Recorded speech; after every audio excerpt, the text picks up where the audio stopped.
इंसान को जीने की कला सिखलाता है राजयोग। दुख दर्द रोगों से मुक्ति दिलाता है राजयोग। दुख दर्द रोगों से मुक्ति दिलाता है राजयोग।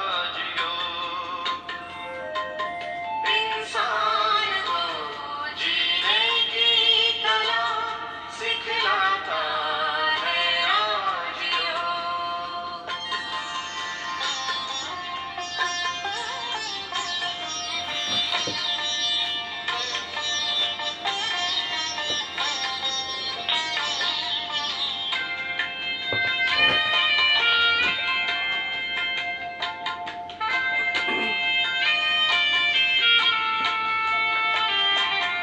परमपिता की याद मन को जो संतुलित करता है। परमपिता की याद में मन को जो संतुलित करता है। उनके आगे हर समस्या खेल जैसी लगती है। उनके आगे हर समस्या खेल जैसी लगती है। हर समस्या में मुस्कुराना सिखलाता है राजयोग। हर समस्या में मुस्कुराना सिखलाता है राजयोग। इंसान को जीने की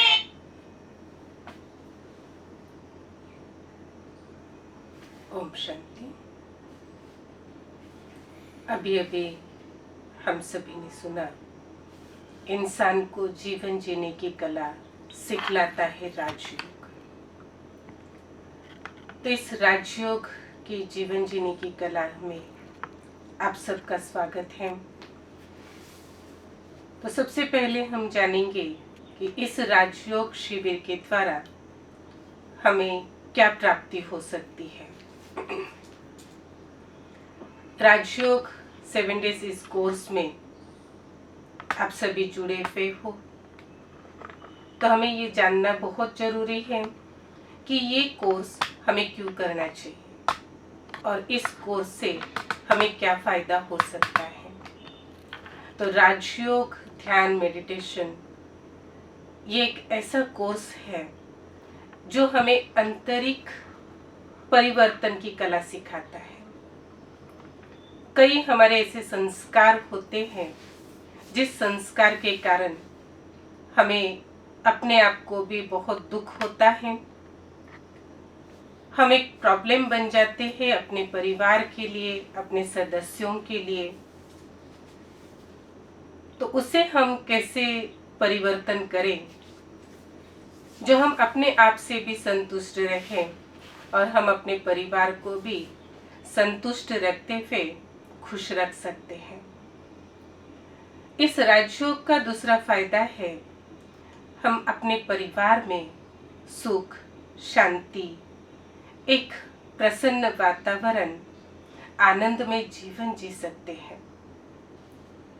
इस जीवन में हमने जो भी कुछ सीखा उसके अनुभव के आधार से हम आपके साथ शेयर करते हैं कि कई ऐसी हमारी नेचर थी जिससे हम अपने आप में भी कभी संतुष्ट नहीं थे।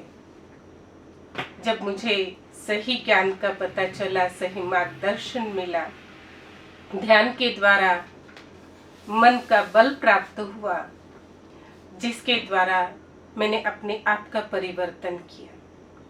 आशा करती हूँ कि इस राजयोग के ध्यान अभ्यास के द्वारा भी आप अपने मन को परिवर्तन कर सकते हैं, या कहो अपने मन को तंदुरुस्त सशक्त बना सकते हो। तो इस मन को शक्तिशाली बनाने के इस मार्गदर्शन में हम आगे बढ़ते हैं। तो सबसे पहले हम जानेंगे अपने आप के बारे में। आज हम दिन भर में जैसे जन्म लिया है तब से लेकर के अब तक बहुत बार मैं या मेरा इन शब्दों का प्रयोग करते हैं। तो इन शब्दों में कौन सा रहस्य भरा हुआ है? तो सबसे पहले तो हम इसे गीत के द्वारा सुनने की चेष्टा करेंगे कि मैं कौन हूँ और मेरा कौन है। तो एक गीत हम सुनेंगे जिसमें हम अपने आंतरिक शक्ति की पहचान, एक शक्ति का स्वरूप में अपने आप को इमर्ज करेंगे। फर्स्ट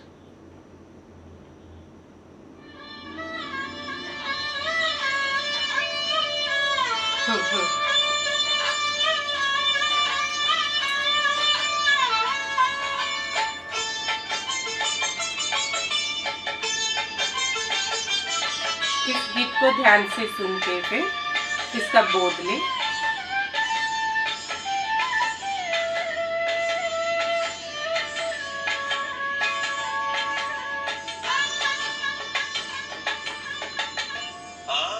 आत्मदर्शन स्वयं का दर्शन, आत्मदर्शन स्वयं का दर्शन, आत्म ज्योति जगा ले,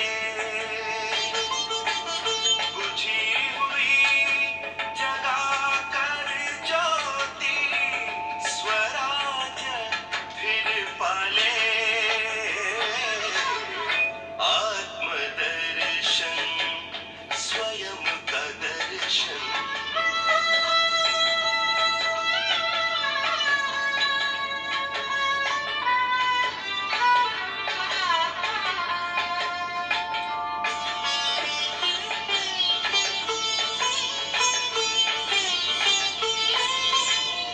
आत्मा राजा कर्म इंद्रियों का, प्रजाए इंद्रिया सारी, राजा अगर स्वराज पे बैठा, सुख संपत्ति हो भारी। स्वराज की रक्षा कर तू, स्वराज की रक्षा कर तू, स्वयं का पहरा लगा ले। आत्मदर्शन स्वयं का दर्शन।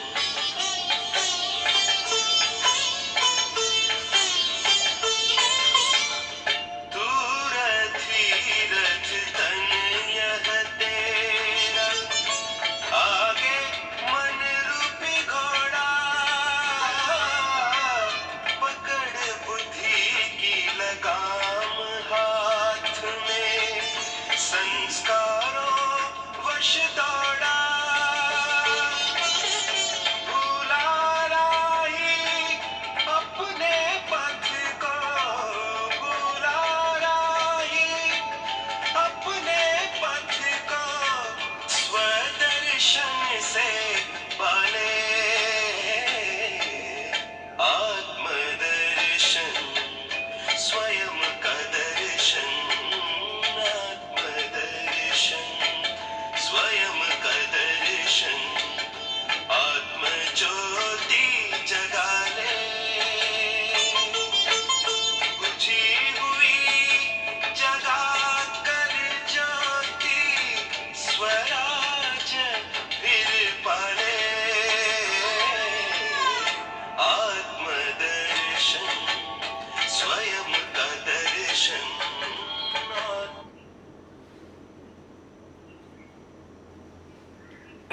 तो हम सब ने सुना कि आत्मदर्शन स्वयं का दर्शन। सही मायने में खुद को पहचानना ही सही पहचान है। इस पहचान के आधार पर ही हम अपने आप को देख सकते हैं, अपने स्वराज्य के ऊपर हम अधिकार या राज्य प्राप्त कर सकते हैं। तो वास्तविकता की ओर हम आगे बढ़ते हुए हम अपने दिन की दिनचर्या की तरफ ध्यान देंगे। सुबह उठने से लेकर रात सोने तक हम मैं या मेरा इस शब्द का प्रयोग करते हैं। तो मैं कौन हूँ और मेरा क्या है? ये एक जीवन की बहुत बड़ी पहेली है। कहा जाता है इंसान मैं कहते हुए जन्म लेता है और मेरा मेरा कह के चला जाता है। तो मैं कौन और मेरा क्या? इस रहस्य को हम समझने जा रहे हैं। गीता में श्री कृष्ण ने अर्जुन को कहा था, हे अर्जुन, तू तुझे पहचान ले, तू कौन है, तेरी सही पहचान क्या है? क्या अर्जुन अपने आप को नहीं पहचानता था?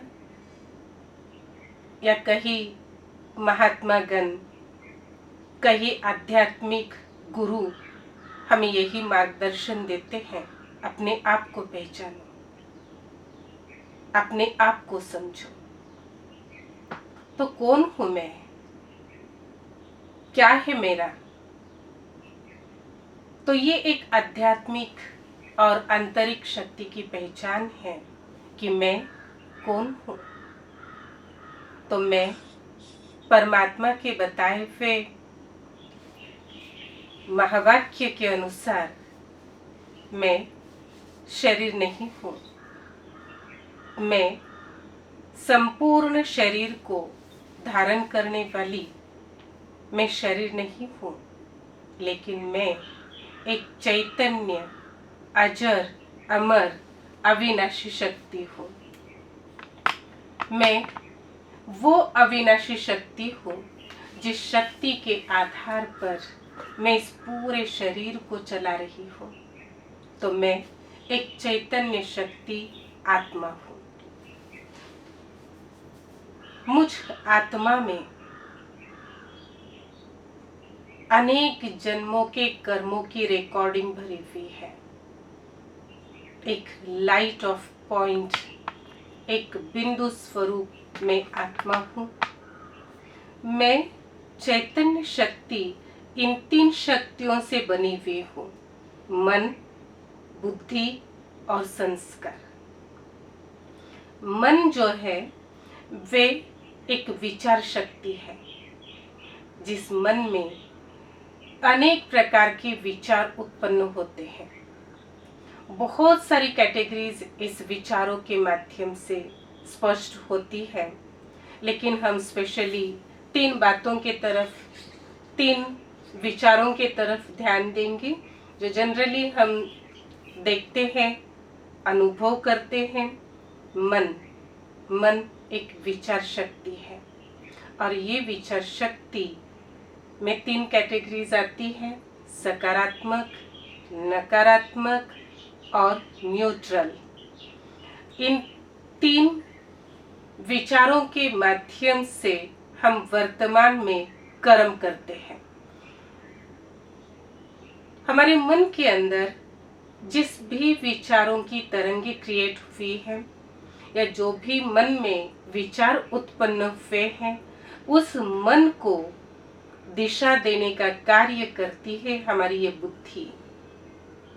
बुद्धि एक निर्णय शक्ति है। जो मन ने विचार किया, बुद्धि ने उसके ऊपर निर्णय दिया। तो निर्णय अच्छा और बुरा, सत्य और असत्य इसके माध्यम से होता है। बुद्धि में जो प्रभाव है वे प्रभाव वर्तमान कर्म के आधार से होता है। तो जो वर्तमान हमारा परिवार है या जिस भी वातावरण में हम रहते हैं, उस वातावरण के अनुसार हम निर्णय लेते हैं, तो वो कार्य करती है हमारी बुद्धि। जो हमने लास्ट निर्णय किया, उस निर्णय को हम कहते हैं संस्कार। संस्कार अर्थात जो कर्म हम बार बार करते हैं, उस कर्म को नाम दिया गया है संस्कार। संस्कारों में भी कई ऐसी बातें होती है जिसकी कैटेगरी को अगर हम ले तो उसमें भी 3 कैटेगरीज आती हैं: देवात्मा, पुण्यात्मा, महान आत्मा।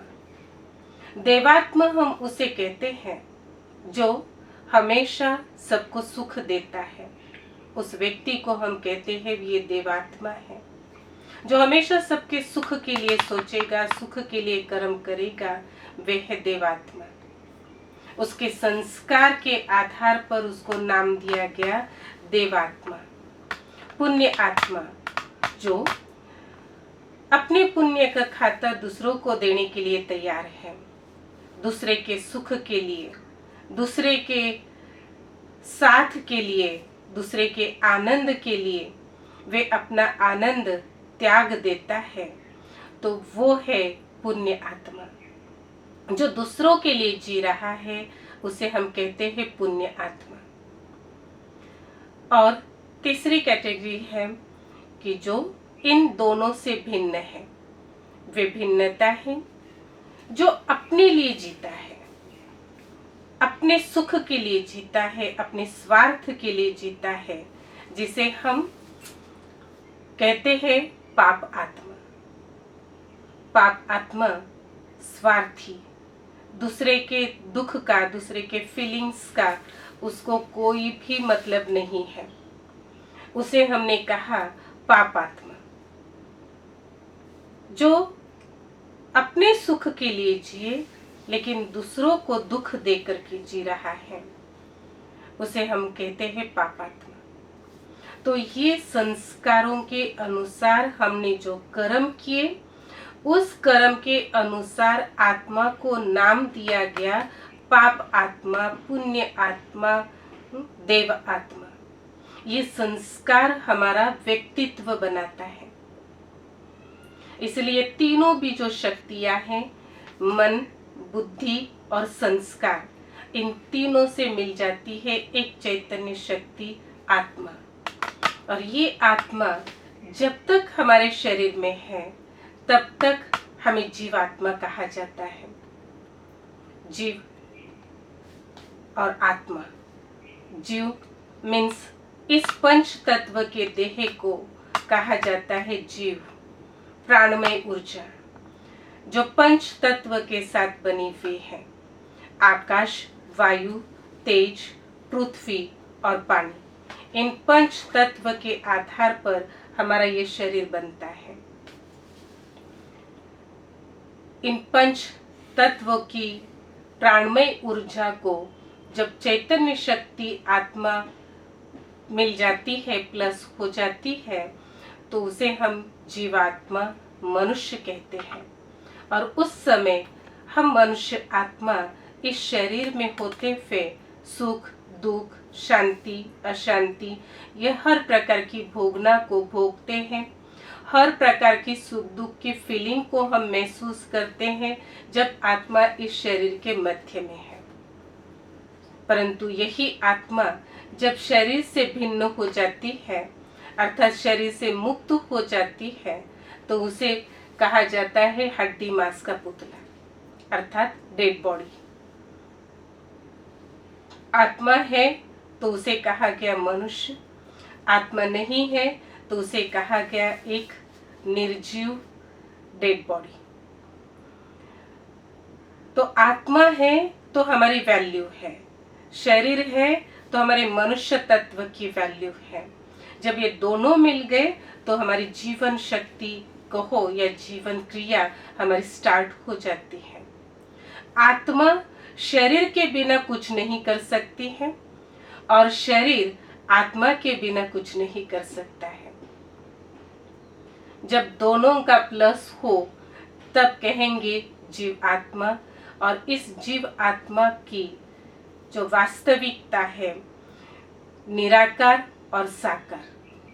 आत्मा एक निराकार सूक्ष्म पॉइंट है, लेकिन जितनी ही रूप में बिंदी है उतनी ही वो पावरफुल है, उतनी ही वह शक्तिशाली है।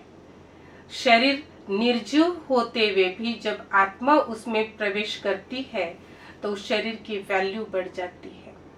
तब हम ये तीनों भी कर्म, सोच और कर्म के माध्यम में बन जाते हैं। लेकिन इस शरीर के बीच में हमारी आत्मा का निवास स्थान कहाँ है? तो हमारी आत्मा का निवास स्थान है दोनों एब्रो के बीच में, मस्तिष्क पर। ये मस्तिष्क हम आत्मा का निवास स्थान है। हमारी आत्मा यहाँ पे निवास करती हुई पूरे शरीर को कंट्रोल करती है, हर फीलिंग्स को महसूस करती है, हर प्रकार की एक्टिविटीज एक साथ करती है। क्या प्रूफ है कि हमारी आत्मा यही रह के पूरे शरीर को कंट्रोल करती है? तो जाने अनजाने हम कई बार इसे महसूस करते हैं या अपने कर्म से दिखाते हैं कि मैं आत्मा इस भ्रुकुटी के मध्य में निवास करती हूँ। जब भी कर्म की बात आती है या जब भी नसीब की बात आती है तो हम हमेशा हाथ माथे पे लगाते हैं, कहते हैं क्या मेरा नसीब है, क्या मेरा भाग्य है, क्या मेरा कर्म है। तो कर्म भाग्य का एक निशान हम यहाँ पर दिखाते हैं माथे पर, क्योंकि कर्म करने वाली, महसूस करने वाली चैतन्य शक्ति आत्मा यहाँ पर निवास करके अपने पूरे शरीर को चलाती है। दूसरी बात है, जब भी हम भगवान का दर्शन करते हैं या माथे पे जब तिलक लगाया जाता है तो इसी भ्रुकुटी के मध्य में लगाते हैं। इसी स्थान को हम चुनते हैं और कहते हैं ये परमात्मा का सूचक है, क्योंकि हमें आज तक पता नहीं था ये परमात्मा का नहीं लेकिन मुझ आत्मा के निवास स्थान का प्रतिचिन्ह है। इसलिए आत्मा का निवास स्थान हम तिलक के द्वारा भी ये दर्शाते हैं कि मैं चैतन्य शक्ति आत्मा इस दोनों भ्रुकुटी के मध्य में निवास करती हूँ। यहाँ पर मैं निवास करते हुए अपने पूरे शरीर को चलाती हूँ। एक साथ मैं देख सकती हूँ, बोल सकती हूँ, सुन सकती हूँ, चल सकती हूँ, हाथों से हर कार्य कर सकती हूँ। एक साथ हम अनेक कार्य तब करते हैं जब हम इस मध्य में निवास करते हुए हम स्थित रहते हैं। राजा अपने सिंहासन पर बैठते हुए अपने पूरे शरीर, अपने पूरे राज्य को कंट्रोल करता है। इसी प्रकार से मैं आत्मा इस शरीर का राजा भी इस स्थान पर स्थित होते हुए अपने पूरे बॉडी को कवर करती हूँ, एक साथ अनेक कार्य करती हूँ। यहाँ पे नीचे उदाहरण दिया गया है एक कार का।